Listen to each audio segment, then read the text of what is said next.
Okay, here we are again. Good afternoon, everyone. Good morning, good evening. My name is Nikola Bešinović, and welcome to the new RAS webinar. So today we have a great honor to have Professor Warren Powell together with Clark Cheng from Princeton University, well, until recently, and then Optimal Dynamics, and Clark coming from Norfolk Southern Railway. So they'll have the talk on successful academic industrial partnership for some challenging railway problems. In this particular case, they'll be talking about strategic and operational planning of locomotives at NS Railway. So without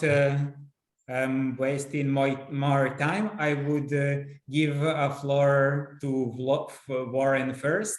And if you have any questions, feel free to drop them in the chat during the presentation as well, and we will address them after the presentations. So Warren, please. Nikola, thank you so much. It's such great to get this invitation to revisit the work that we did with NS, which was quite a few years ago, but the work is amazingly current right now. So this is a presentation that's about 90 to 95% a talk that I gave at Informs in 2008, just as the project was finishing. And so I cleaned up a few things, but mostly this is that original talk. I want to highlight the role of Belkacem Bouzayen-Ayari. He was my lead staff person. He was the lead developer of the model within Princeton. This is the NS team in 2008.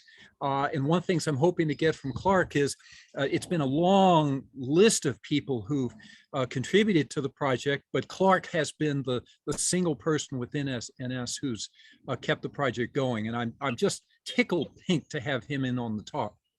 So a little bit of history. Project first started in 1996. I was just starting this idea called Approximate Dynamic Programming, which had developed. I've been working for optimizing networks at Yellow Freight back then. I was approached by NS and developed an early version of the ADP type logic, and I'll bring out why that was so important. We took a breather from 2002 to 2005. There was some change in management within NS. It was a very valuable pause because we redeveloped the modeling library. And by the way, this is when we discovered that CPLEX had really gotten good at solving integer programming problems. The project restarted 2005, ran to 2008, went into production. And after that, it's all Clark. The vision that we took when we returned in 2005 was to do this in three phases, because originally we were very focused on operations, what locomotive to put on what train. And when I came back, it says, look, we've really got to focus on a strategic planning tool, fleet sizing, and analyzing operational policies, then bring the same tool down to, I call it short-term tactical, where you're planning, maybe 1 to 5 days into the future. And at the end of the talk, I'm going to show you how we use the same tool. And then finally, there was a path to go into real time, which you're going to learn more about from Clark after my talk. While I was working with NS, we really did phases 1 and 2. And phase 2 is also where we did things like shop routing. Now, back in the 1990s, anything having to do with optimization, you were setting up big, especially integer programs, big deterministic integer programs, summing over time, supposed to be optimal and intelligent, but it really struggles with modeling the complexity of real operations. It doesn't model the evolution of information. I almost argue it might be too intelligent. It might be too smart for its own good. Here's our classic diagram of a time-space network where we have time and space, and you can have flows of anything like locomotives. Now, of course, we had different types of locomotives. Now, in my early days, we started with trucking, and all the trucks were the same. A truck was a truck.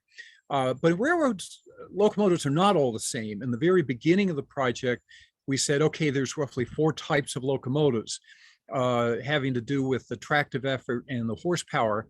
And then there's actually a fifth type, which we call foreign power. So when a Canadian national locomotive would come onto the NS tracks, we would put that into its own bucket. Initially, that changed dramatically over the course of the project. Now, one thing we found when we optimized deterministic models is it's hard. We could go out about 4 days, and at that point, the runtime for going out 4 days was 50 hours. And we couldn't go to 5 days. The algorithm just never stopped. So what we're doing, an alternative would have been to write a simulator. And I'm pretty sure simulators had been developed.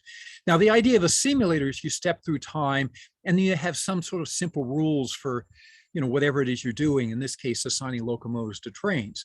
Now, simulators, the way people envision them, are not very intelligent. They're not optimizing, they're just simulating. So you have this optimization versus simulation competition. Do you optimize or simulate? And I think this was very much debated within railroads, because you had the simulation people who thought, oh, you can just simulate, and you had the optimization people. So what we did is we brought these two together under this banner called Approximate Dynamic Programming. And I tended to call ADP an optimizing simulator. And I'm going to illustrate how that actually worked, but it truly optimizes using the simulation logic of stepping through time. So first of all, you have to understand that assigning a locomotive to train is complicated. So anybody in railroads knows this. You don't have one locomotive pulling a train. You might have as few as 2, but as many as 5 or 6. I don't know about the Western railroads with their big, long coal trains. Now, a group of locomotives is known as a consist. You have different types of locomotives. You'll have a leader locomotive. You have different types in Canada. The leader locomotive, by the way, I'm pretty sure it's when it's in the U.S. and it may depend on states. Like the leader locomotive, the glass has to be bulletproof. Apparently Canada doesn't have that, but when they come in the US, you know about us and our guns. Shop routing is a major complication. Locomotives have to get back to their shop every 90 days. And if you go past that 90 days, you have to turn the engine off and drag it. You have data problems, and the future is uncertain. There's a lot of uncertainties. The biggest uncertainty with rail that I ran into was travel times. So we have random travel times in trucking, but not like rail. Rail, the randomness and travel times are a whole big thing. But you can have adding and dropping of trains. The locomotive can change. So let's walk through how we did locomotive assignment using approximate dynamic programming. So you have the here and now problem where you need to get the right number and right types of locomotives. Now, if you have 3 locomotives that come inbound on a train, they're all hooked up. They have all these wires and tubes and whatnot all hooked up. And you can keep them together, but you may say, no, I don't want all 3, I only want 2. But if you say that, then you have to go in and, you got take some time to decouple one of those locomotives.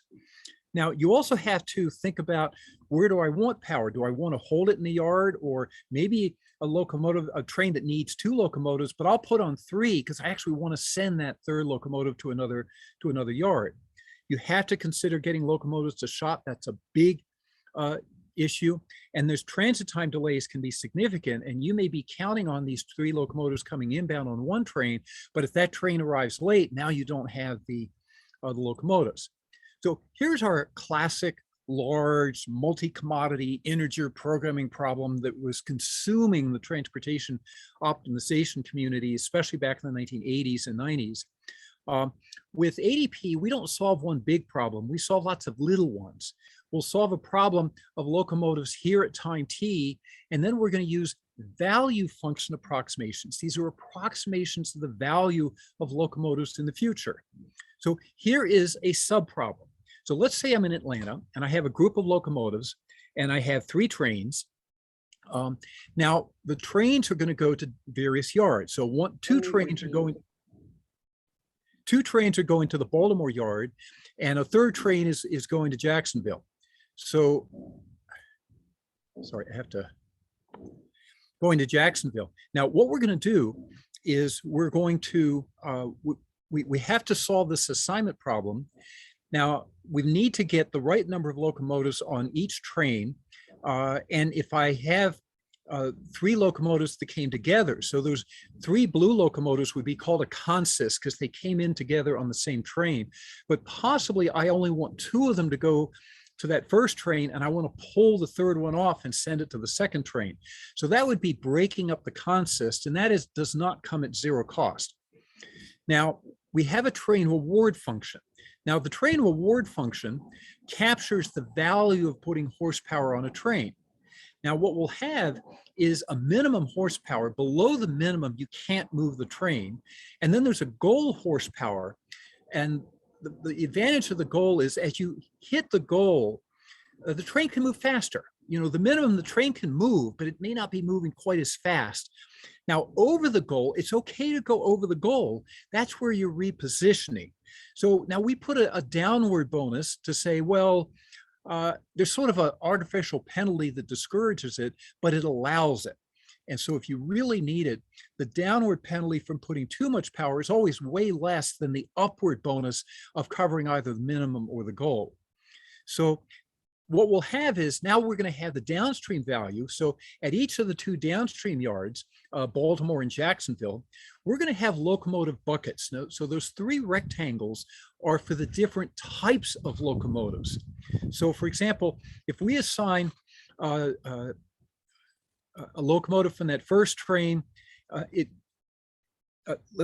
let's look at the crosshatching.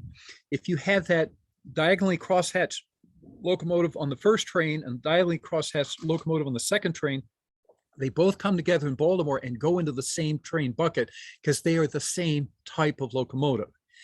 And the curves out there, those are the value functions that we're going to estimate. This is the value of locomotives in the future, that is at Baltimore. And it's those value functions that pull the locomotives into that yard. Now, if you put all of this together, this is one integer program. Now, back in the, 1980s, maybe we considered this a very large integer program, but by year, let's say 2000, CPLEX handled this quite easily. We could have about 2,000 locomotives, and CPLEX would solve this in about 3 seconds. And that was back in the early 2000s. I don't know what it can do now, but faster computers and faster software. But in the early 2000s, solving the assignment problem for all of NS was about 3 seconds at one point in time. So now what you do is you solve that problem at time t, and then you simulate forward. And here we're simulating. Now we're optimizing both at a point in time, and with the value functions, we're actually optimizing over time because I'm considering the downstream value of locomotives in the future. Now, over these iterations is where I'm estimating the value functions. So as I step forward, I'm constantly saying, what's the marginal value of locomotives, and using that information to update the value functions. Here, over 100 iterations, you can see the objective function getting steadily better. The fractions at the other side, what we were doing here is we took a problem that we could solve deterministically, and 100 is the optimal deterministic solution.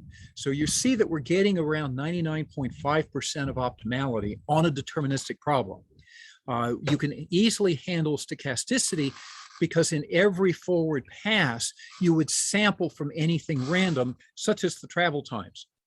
Now, we did do stochastic training. This is work we did in the lab. This is purely research. In the upper right-hand corner are two VFAs. The blue VFA is the VFA in deterministic training. And notice that that VFA pretty much says, I really want to have 3 locomotives. I really need to have 3 locomotives, but more than 3, I don't really care. In stochastic training, you see that the value of locomotives is higher, and when I get to 3, if you give me a 4th locomotive, yeah, I'll take it. I'll get value from the 5th. I'll even get value from the 6th. And that's because occasionally trains will arrive late, and those extra locomotives really do add value. Now, on the middle left, we did simulations, and I looked at the total inventories of locomotives sitting across all the yards at NS over 1 week. So this is a 1-week simulation. And you see with stochastic training, we simply have more locomotives sitting and doing nothing. And that's because we're saying, yes, we're going to make them wait because the inbound train might arrive late. Now, the lower right graph, what we did is we took two sets of VFAs. The blue is where we train them deterministically, and the red is where we train them stochastically. But then we simulated them for like 100 iterations or 150 iterations on a stochastic data set. And these are the delays. You can see that the deterministically trained VFAs give much more variability and much higher delays than the stochastically trained VFAs, which is much more stable, and the delays are much lower. So this is a case of we can do stochastic training and get robust without really any additional penalty CPU time wise. Now, model calibration, this is what we spent a lot of time with. Now, I am going to admit that this is an old graph that Belkacem prepared. What we did was we did train coverage by iteration. I'm not exactly sure why there's that bump up. But we were getting almost 100%, but clearly you can see that we had an unusual bump up, and I'm not entirely sure why that's the case. It's possible that Belkacem allowed trains to be delayed, and that may have bumped it up. I wish he was here. Belkacem was just amazing in the development of this code. I mean, you have to understand, Clark and I played very important roles, but our teams were the ones who really do the work. Now, here's a calibration. What NS did is they did a lot with these train delay curves. So they would vary the fleet size and look at train delay. And for an October 2007 data set, that red is history. And it fell right on top of the curve. So very good calibration. Now, that just didn't come for free. We put a lot of work into getting this train delay curve to come out to realistic, but not with tunable parameters. It was mostly having to deal with data issues and modeling. Here's another data set, March 2008, also came out very well. I think at this point, NS started to really build some confidence. Now, one of the things that we looked at, so we built this tool, Belkacem built this tool, this graphic tool we call Pilot View. And Pilot View here on the left-hand side are actual locomotives colored by what consist they're in. On the right are trains headed out. And you can see the individual assignment of locomotives to trains. Now, what we would often do, we spend a huge amount of time with this tool looking at the solution with a fine-tooth comb. Now, in the 1990s, CPLEX wasn't yet solving integer programs as well as it does now. Of course, now it's also Gurobi, but back in those days, this was CPLEX. One of the things that we would struggle with our heuristic at the time was the solutions aren't reliable. Whereas with CPLEX, I'm going to show you a series of plots, and in each one, I'm going to add one more locomotive. Now, off to the right, those dots show you how many axles. Every rectangle corresponds to one of the trains, and the dot shows you how many axles. And if there's no dot, it means the train wasn't moved. By the way, you can see that, so train 1 we covered, but trains 2, 3, and 4 we didn't cover. Now there's a min and a max, and every train has a min and a max. So it's either 16 and 24, or it's 24 and 32. Now, if I add, so here's our solution for the first set of locomotives.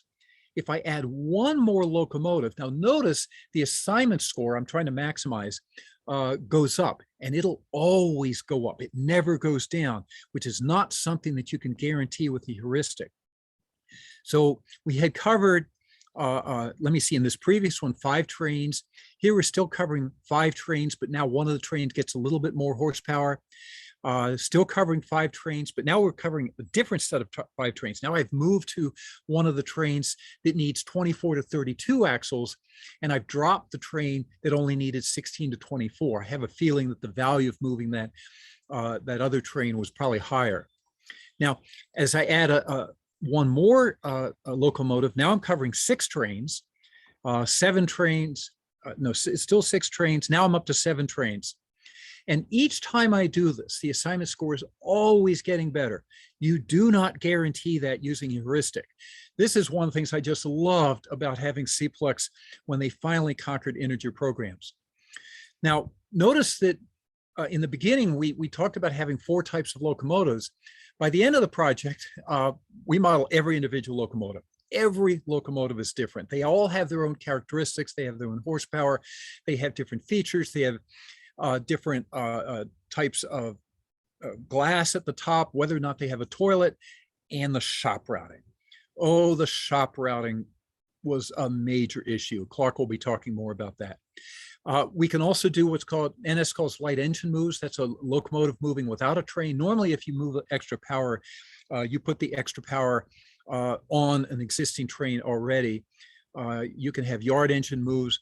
Foreign power, we had to, like if you have a train coming on the tracks from Canadian National, you now have the Canadian National locomotives. Well, the way railroads work, at least back then, you like to give CN back their power. You like to send it back onto their tracks, but you don't have to. And if you find yourself short on power, you can grab the CN power and you just have to pay the per diem charges. So shop routing. Now, at the time, we actually picked up a project with BNSF, and we got the shop routing logic moving with BNSF.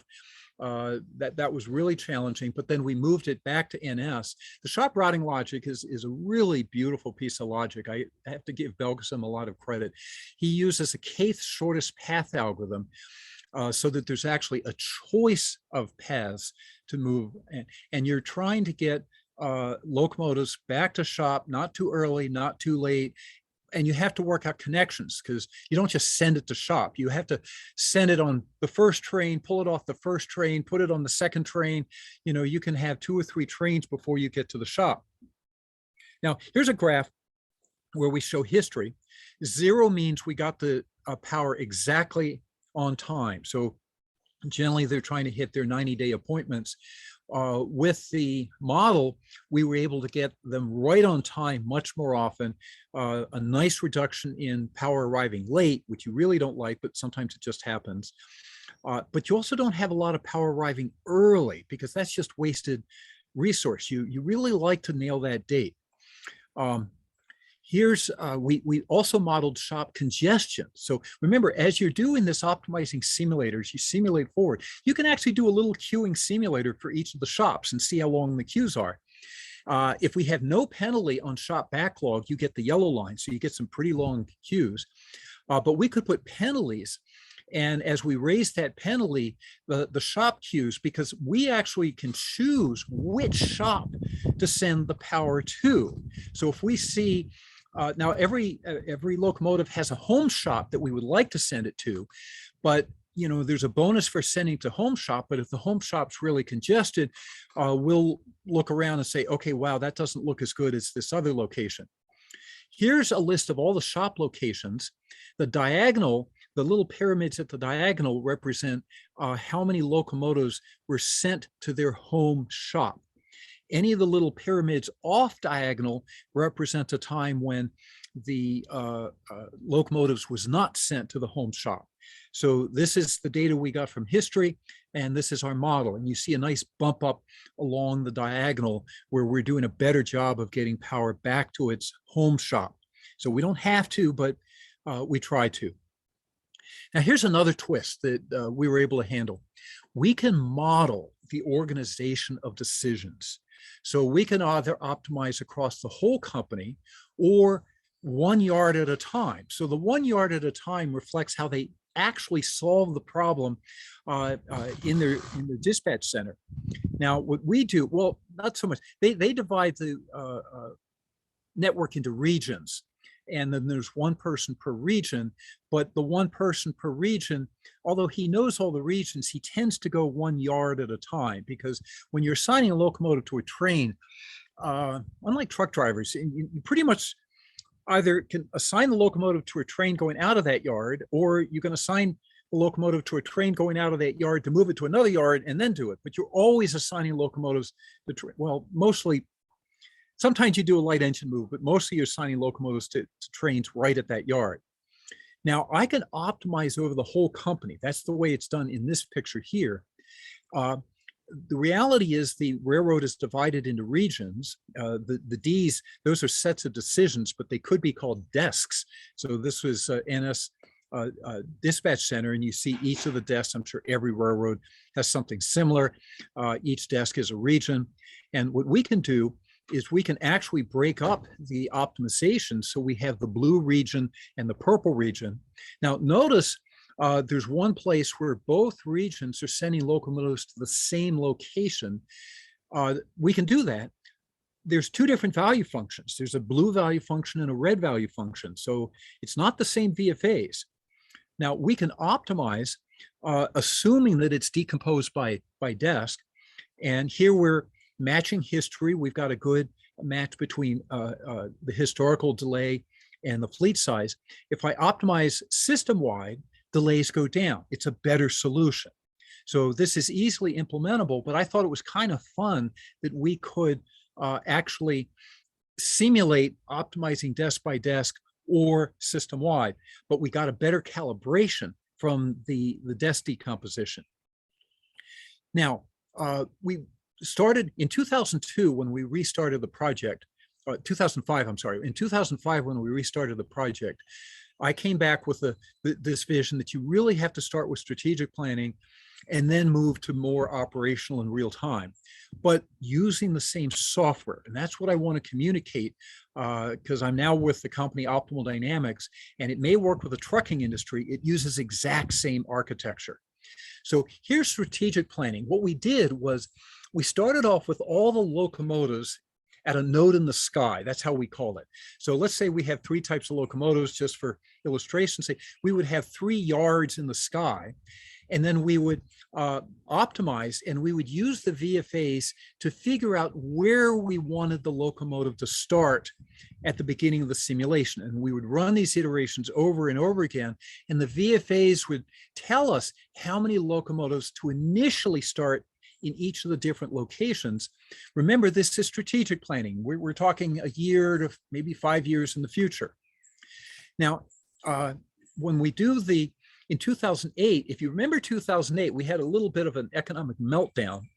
But in 2008, they were looking at 2009 and saying, okay, the economy looks like it's going to pick up. Now, in 2008, what they would do is say, okay, here's the total train delay we're actually experiencing. They know they can't get zero. What they try to do is sort of roughly keep it the same. Now, with the projected tonnage, so here we're in 2008, projecting tonnage in 2009. So they prepared a test data set. And then when we optimized the fleet size, we did that same curve all over again. And to get roughly the same delay, we projected the larger fleet size. So this is how we would get the fleet size, by saying, let's try to match the train delay. Now, in an operational system, instead of starting with locomotives in the sky, we know where they're all starting. We start them wherever they are. We have initial positions, and then we would simulate forward. Once again, we get the live snapshot of locomotives and simulate forward, and do that over and over again. And again, it's basically the same code. It's the same engine. So we did extensive calibration. I can tell you one of our biggest challenges was that initial positioning of all the locomotives. It's amazing how in freight transportation, this is also true in trucking, this is very true in supply chain management, simply knowing the state of the world is really hard. This thing runs pretty fast. It can update every few minutes. It produced forecasts of locomotive inventories. I'd love to hear from Clark how they've been using for the last 10 or 15 years. Uses the same core model. Now, real time, we didn't get to real time while I was working with NS, but the way real time would work is, instead of going over the whole horizon, you take the VFAs from the tactical tool. And by the way, at Optimal Dynamics, these are computed overnight. So we compute the VFAs overnight. Then we just reach out to a data set. Remember, this initial optimization in my day, back in the early 2000s, took 3 seconds. Okay, so that's a very fast optimization. And then you can update this every few seconds. I'm sure no railroad would actually do this. And so you can get a very fast tool. So this is, don't laugh at this, but this is where we have somebody sitting at his computer. This is a very old slide. Then we have in background the tool updating VFAs and then communicating the VFAs back to the real-time tool. So this is the vision. Clark, I'm looking forward to bringing you up to date with where they stand on this, because by 2008, we were very happy with what we'd accomplished. We didn't get to this. So key things, same core optimization model used, the vision was strategic, tactical, and real time. So for example, as you get the model running in real time, you're going to tweak and tune and, oh, it's not going to be quite right. And as you improve it, it translates directly to the other models. And by the way, the strategic tool also allows you to do some initial fine tuning. We do a lot of this at Optimal Dynamics. We'll do initial strategic planning, and in the process, we do a lot of calibration as part of that. So really helps with model maintenance. This was the architecture that I took with me to Optimal Dynamics and said, we've got to do this same architecture. I really like it. It was great that we were able to finish up with a nice paper that won a TSL-based Best Paper Award. Again, I give credit to Belkacem, who was the lead developer. Gosh, there's a lot that goes on under the scenes, and I give the developers, Belkacem, my other one, Hugo Simeo in my lab. I mean, these are the people who actually make it happen. And then Clark has his own team, which is much longer than this paper because he's been able to keep this project going on. So by the way, there's a web page, tinyurl.com/Powell Plasma. So in the lab, we called the model Plasma for the Princeton Locomotive and Shop Management System. Inside NS, they call it LARS. Clark will bring you up to date, but that URL, there's a whole lot of information about the model right there on that website.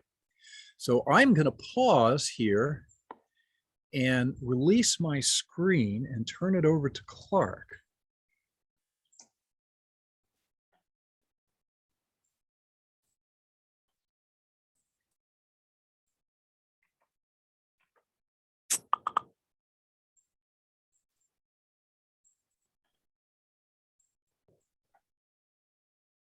Okay, Warren, can you see my screen? I can see you. Okay, let me try one more time here. Share. Ah, there we go. Okay, great. Yeah, now I got it. Oh, that's a pretty slide. Oh, thanks. Hey, thanks everybody. Good morning. Warren did an excellent job explaining the algorithm and really level set for my talk. So now I'm going to focus on the implementation side of the locomotive planning system at Norfolk Southern. So like Warren said, internally, our locomotive planning system is called LARS, which stands for Locomotive Assignment and Routing System. Under LARS, we have developed a suite of tools to support both strategic and operations planning of locomotives. The objective of LARS is to maximize locomotive utilization and minimize train delay. The system simulates train operations, optimizes locomotive assignments to trains, and route locomotive to the desired shops. Okay, so I think Warren already explained how the model really works. Okay, so one thing I want to mention is the last point is the modeling engine is ADP, which drives all the locomotive planning tools I will discuss here. Okay. Like I said, LARS has multiple applications. I group them into two categories. Okay. Strategic planning and operations planning. For strategic planning, together with Warren and his team, we have developed the locomotive fleet sizing model, which has been in use since 2008. For operations planning, there are three tools. First is the shop routing system, which has been in use since 2013. Second is the terminal supply deficit forecast, which is an ongoing project. So Warren mentioned that we had first try in the late 2000s, but we ran into some issues. So now we restart the project, and our plan is to get the terminal supply deficit forecast done this year. Okay. Last but not least is the real-time locomotive assignment. So I'll talk about each tool in the next few slides. First, locomotive fleet sizing model. So the question is, what's the right fleet size? Or what is the right locomotive fleet size? More specifically, how many locomotives do we need to handle future growth? And what's the impact if we make changes to our train schedule? How do changes in operating policy affect fleet size? For example, if we increase or decrease the minimum connection time, and what's the impact on train departure performance?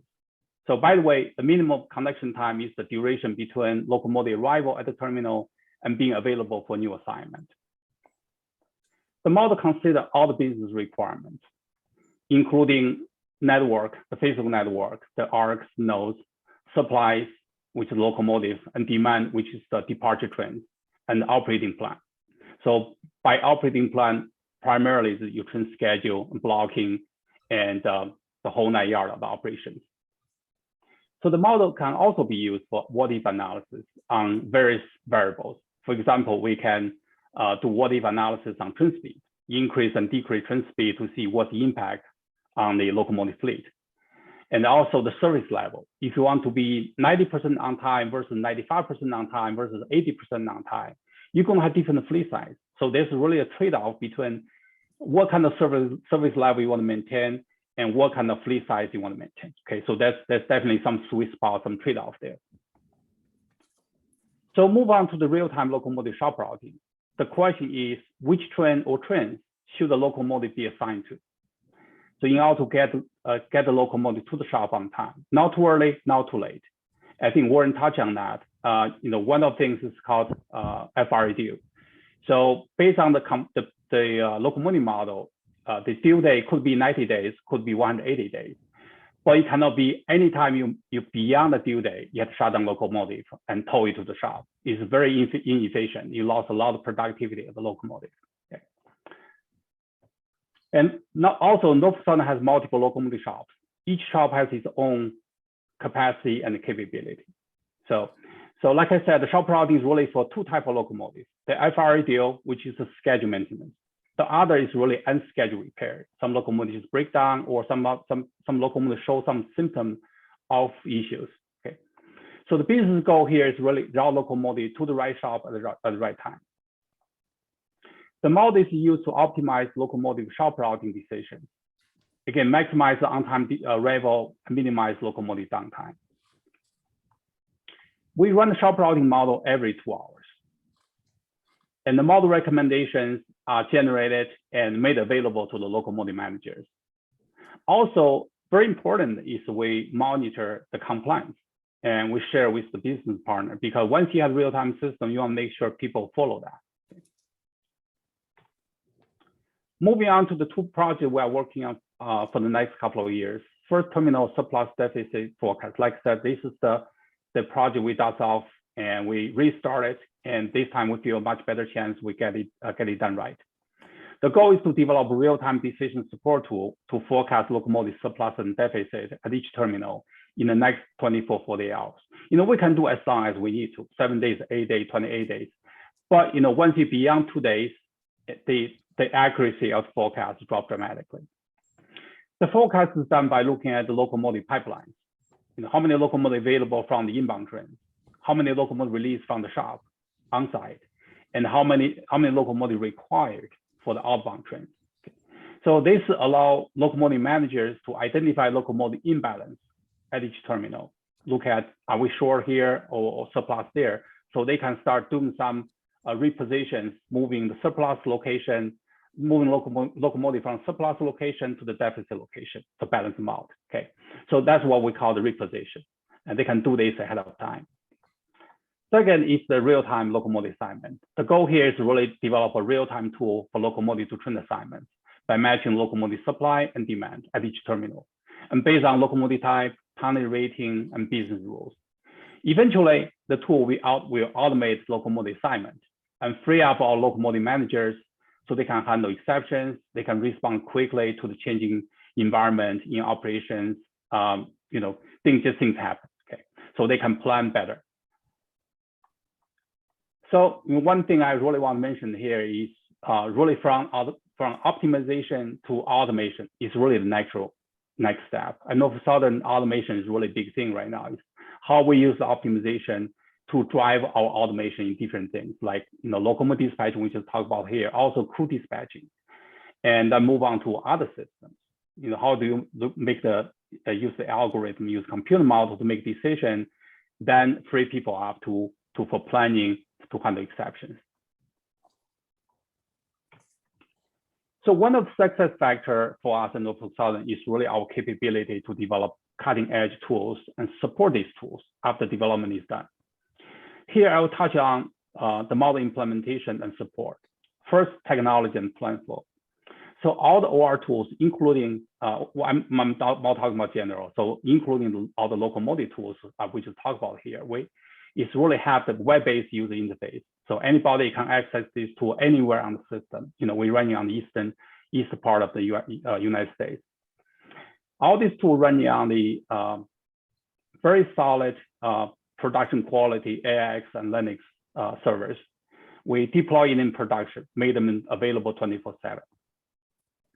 Second, I want to touch on the maintenance and support. So my team maintain and support all the OR tools, making them, again, like I just said, making them available all the time, anywhere and any time. All the tools are tightly integrated. They are not just isolated by themselves. So we tie the forecasting to operating tools, to scheduling, blocking, locomotive, crew dispatching, car distribution, network optimization. This is all integrated into an ecosystem, so we can do things really quick. Give our business partner quick turnaround. They can go from the traffic forecast all the way to what kind of resource they need. Okay. So also we conduct what if analysis using the tools and provide all this report to our business partners. And also we're responsible for upgrading all the applications for anytime there's a hardware and software update, that we have to upgrade our application to be compatible with the new hardware and software. So that's all I have today. I'll turn it back to Warren. Okay, thank you so much, Warren, Clark. We already have a couple of questions. I can start with the first one from Dharma.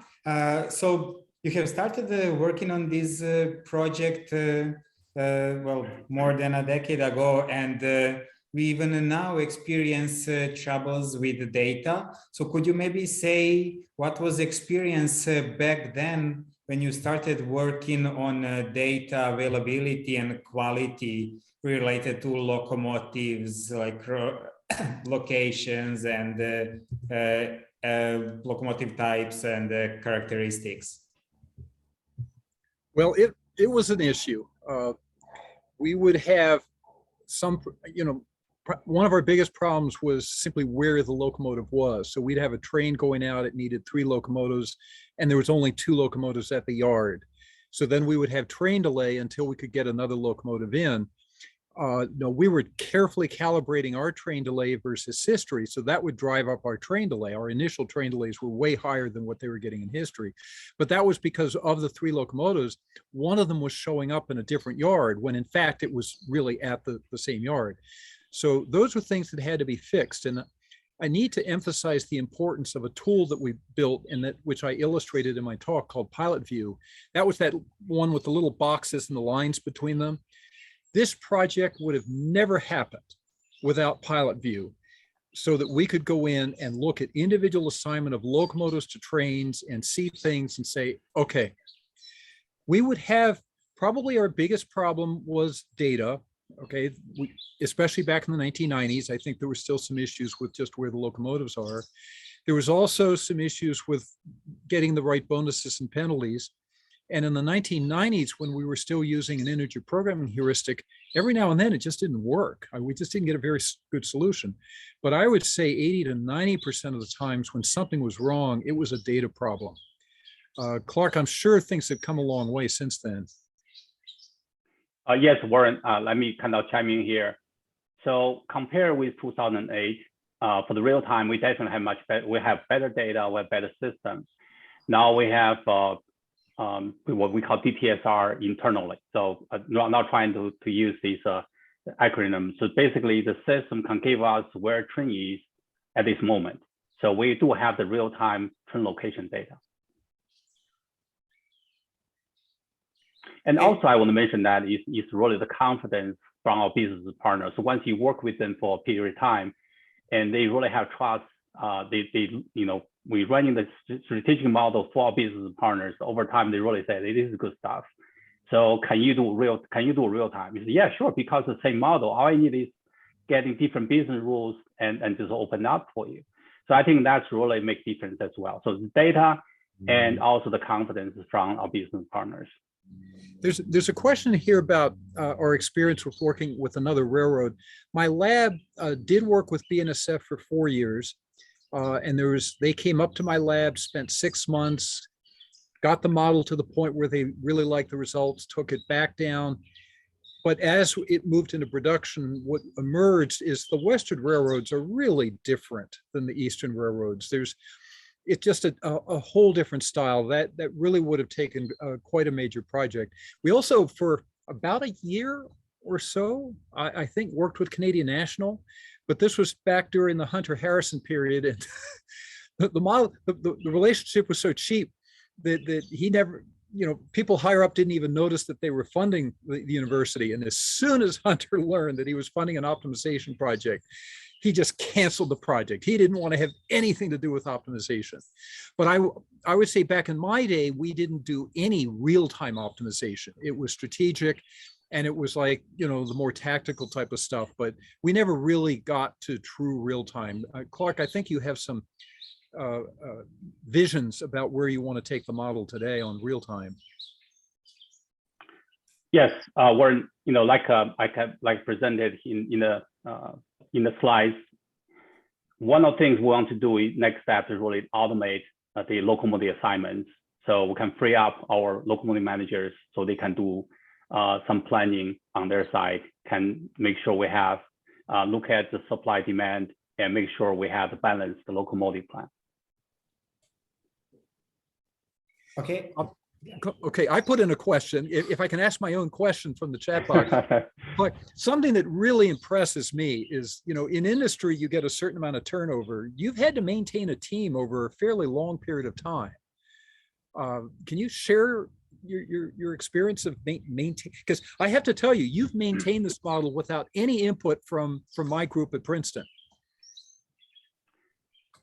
So Warren, that's really a good question. So it's been tough to maintain a team because model is very complicated, and not only just a model, but you do need the developers. So we have maintained a mix of the key people working on LARS. We have people focus on modeling, and we have people talk to business partners, and also we have the IT resource and maintain the code and make sure it runs on different platform. Anytime there's a software hardware update, the model is still working. And so it's been tough, but given the importance of this model to the corporation, so we have been able to maintain the team and dedicate some resource on this. And so it's more this really support from the management and really the priority of the project. So we're doing this now at Optimal Dynamics. So as we ended your project, we picked up a parallel project at Schneider National, so truckload trucking. But the same ADP technology, the software is different, the algorithms are different, but ADP and strategic planning and a lot of similarities. And we got their model up and running, won awards, they had some great projects, everything was wonderful. But within 2 to 3 years, it was on the shelf and nobody was using it. And when I asked later about that, they said, well, it just took so long to do projects. They were trying to do everything themselves. And when my guy, which was Hugo, not Bogason, would do a project, he could do it much more quickly than they could. And so at Schneider, the parallel project, and Schneider is a team with a big OR group. Okay, this is a big company with a long history of OR. So, and they couldn't maintain it. They were not Clark, you succeeded with your model. And I used to describe the model as like building an engine without a car. And so, you got the engine just like Schneider did. You got the engine, but no car. You had to provide your own car. I think the car for you was LARS. Yes, another analogy I want to make is really when you build a house, right? Once house is done, you said, I'm going to let go all the electrician, plumbers, all that people. So eventually, nobody can maintain this house. So for me, it's really important to keep all different skill with different skill set within the team. So not only you need electrician, you need a plumber, you need all these people, just make sure to keep it going, right? So once you start rebuild again, then you have to call back all these people with experience, with skills. So I have a pretty decent team. So I think we have these, if you will, like critical mass to really keep the thing going. So sometimes we borrow resource from other team. I mean, why say other team? Within OR, we have different project teams. Sometimes we borrow some resource from different projects that just, move around and just keep the large project going. So this is something that everybody in the industry has to appreciate, is that you can build the models, okay? And inside the university, I don't think there's any way that an outside consulting firm could build a model like this, because it was hard. It truly was research. It would be fabulously expensive, but a university cannot build all the infrastructure, okay? I mean, we built what a university can build. And the fact that you've been able to keep this going for so long, with the turnover, I think you mentioned that the team had turned over, I think you said 4 times. This is hard, and it is a big model, and it's a hard model. Right. So, one of the things where I really mentioned that one of the points I make in my presentation is talking about the production quality. So one of things to really make us successful is anything we develop. We're not just develop some fancy model, just show people, impress people.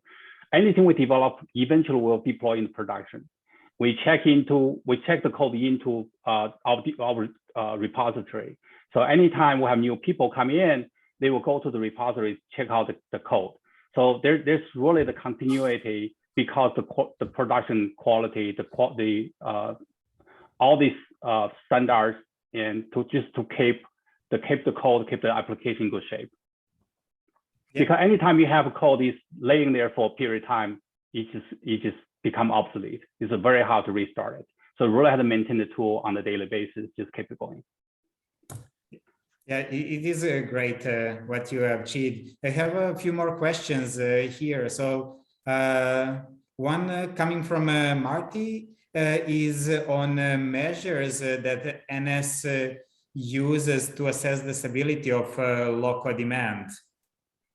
So could you share a bit? So he gives some examples that trains that reach each day, but the tonnage varied significantly to change the local count and similar. So how would you address it?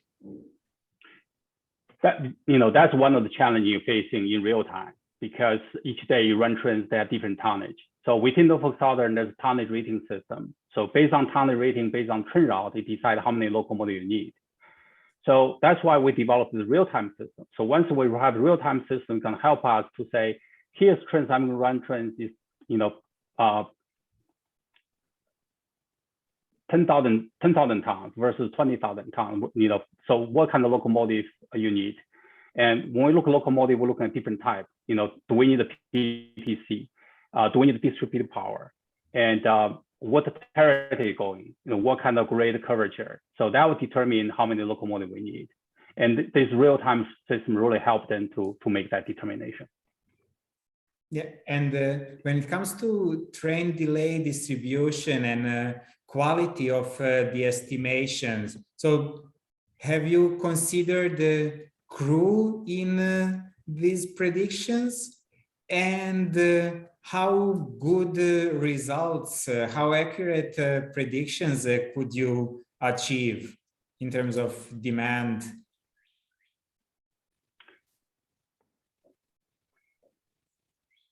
So today, what we consider, because when we look at the train schedule take into consideration the both crew delay and locomotive delay. So as long as you take the real-time train schedule coming into the model, you take into what's happening in the field, including the crew shortage.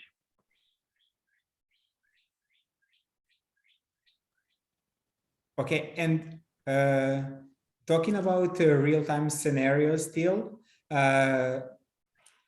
you need to solve the problem quickly.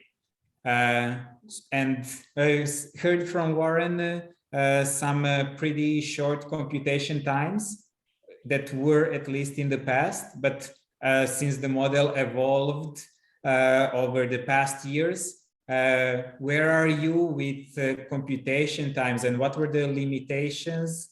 Well, what were the running times that you need to achieve, and what you needed to do to reach those times? Okay. So let me go back to the sharp routing system. So sharp routing system, we run every 2 hours. So you take about 20 minutes to finish. So one of the things I want to say is because the runtime really depends on how many iterations you to run. And also what's the planning horizon you're going to project into. So for sharp routing, we look at 10 days into the future, and we run 30 to 40 iterations. So if we're going to improve, of course, there's different ways to improve performance, right? We can reduce the number of iterations. We can reduce the planning horizon from 10 days to 2 days, 3 days. That'll dramatically improve your runtime. So there's multiple ways we can achieve the runtime performance to really fit that into the real-time dispatching.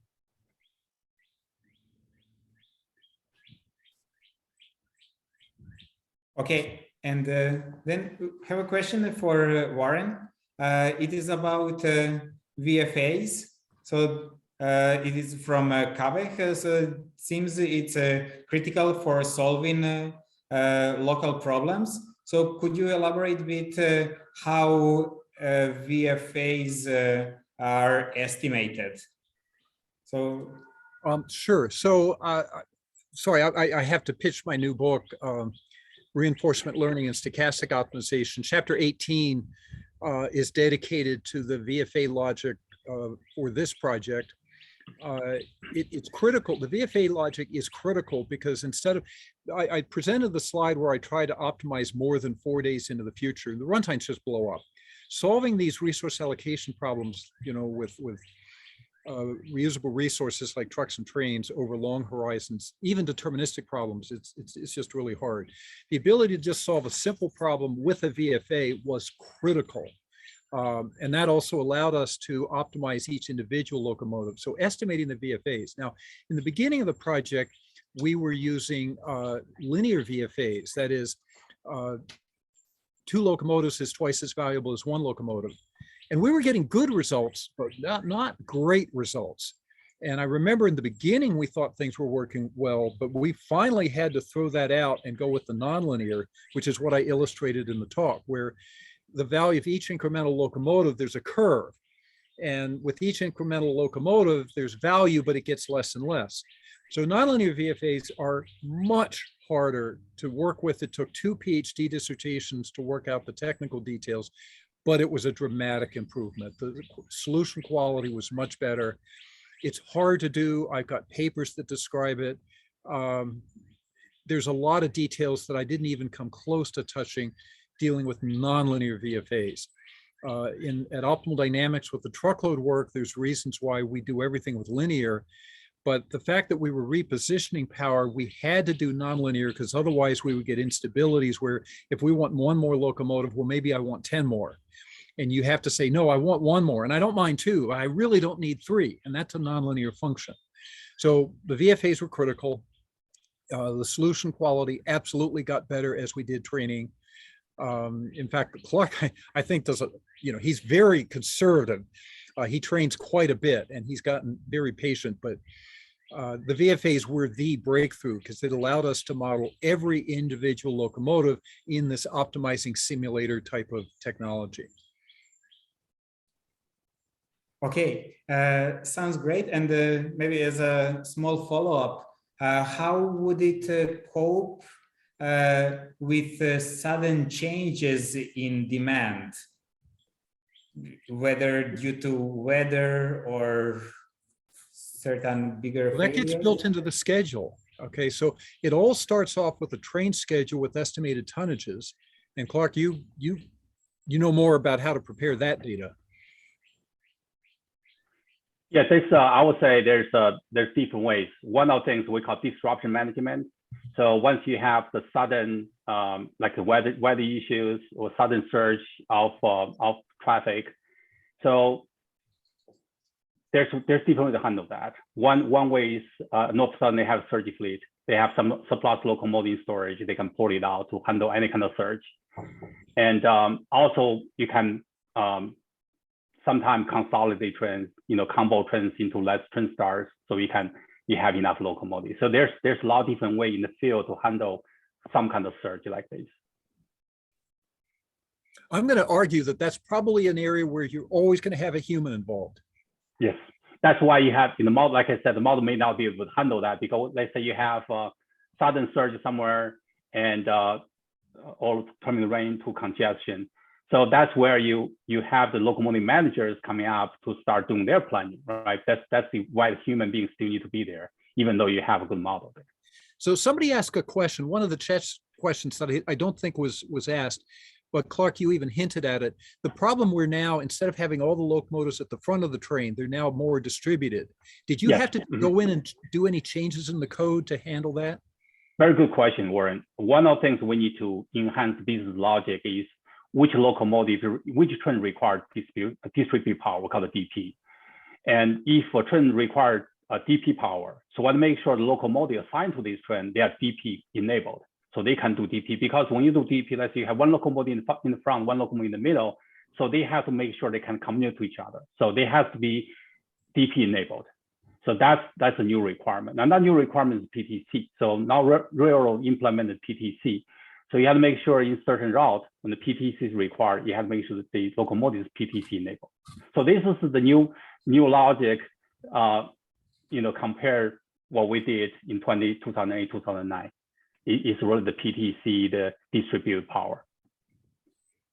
And also we have more AC locomotives. Back then, most of the locomotives are DC locomotives. Now we have more AC locomotives. They are more powerful. Sometimes you probably need less locomotives. So this is kind of new requirements.